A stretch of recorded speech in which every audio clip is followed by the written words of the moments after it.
friends. Thanks for joining us again for week 4 of our discussion of the Beatitudes. The verse I volunteered to talk about is found at Matthew 5, verse 6. Blessed are those who hunger and thirst for righteousness, for they will be filled.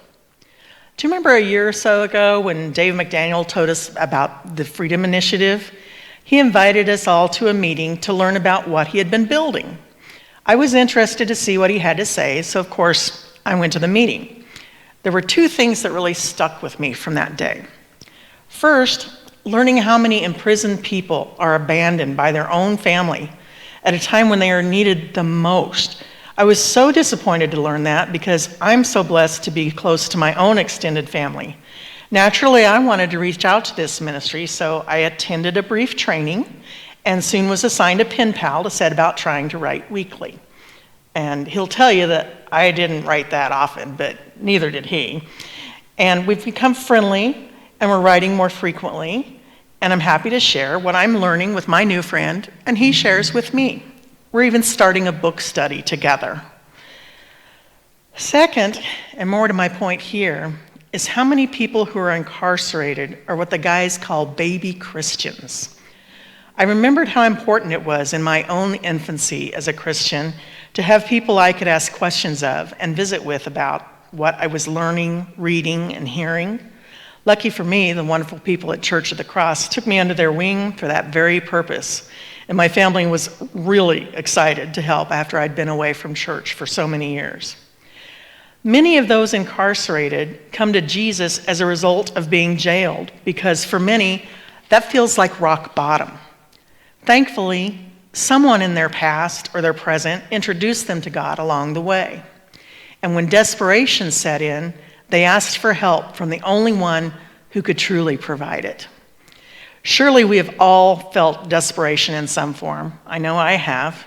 You know, that moment when you're out of options, there's nobody to turn to, and all you have is ongoing dread and fear, or Jesus.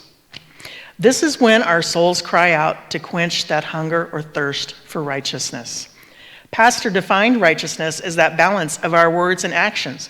Sure, you can talk the talk, but can you walk the walk? Walking the walk is more than showing up for Sunday services. Our faith needs to be active outside these walls as well. Like when that guy cuts you off in traffic, or when the other applicant gets your dream job, or when your best friend disappoints you again. The description I found that most spoke to me described righteousness not so much with justice, like a moral or legal righteousness, but as that balance between the words we use and the actions we take.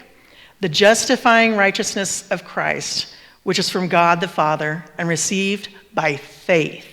Yeah, I put that word in all caps because isn't faith just the greatest thing? It helps us grow, to enjoy life, gives us something to count on when we're troubled, and it gives us goosebumps when we hear a young soprano sharing her vocal gift. The other thing I found for this verse was the interpretation of filled. Not like I filled the car with gas or I filled my water bottle, but filled to overflowing, stuffed full, wanting nothing more. The joy of it is to become filled this way, all we have to do is reach out to God. Start with a simple prayer. Lord, thank you for the gift of your word. Please lead me as only you can to learn more in order to serve your kingdom. Amen. That's all there is to it. Talk to God like someone you love and trust. Next, you can reach out to the Bible and start reading. If you don't own one, it's available online or even in an app or 10 or 20. If you want someone to help guide you along the journey, come to church with us on Sunday mornings or watch us from home on Facebook or YouTube. You can also contact Molly in the office to join a Love, Laughter, and the Lord study group to find people in our church to share your faith journey and discuss your questions. I think you'll find that once you start, everything in your life gets so much easier. At least it has for me. The hardest part is having the patience to see God's work in your life. If you reach out in that hunger, friends, you will be filled to overflowing with comfort, peace, love, and compassion. These are the things I wish for you. Have a great week.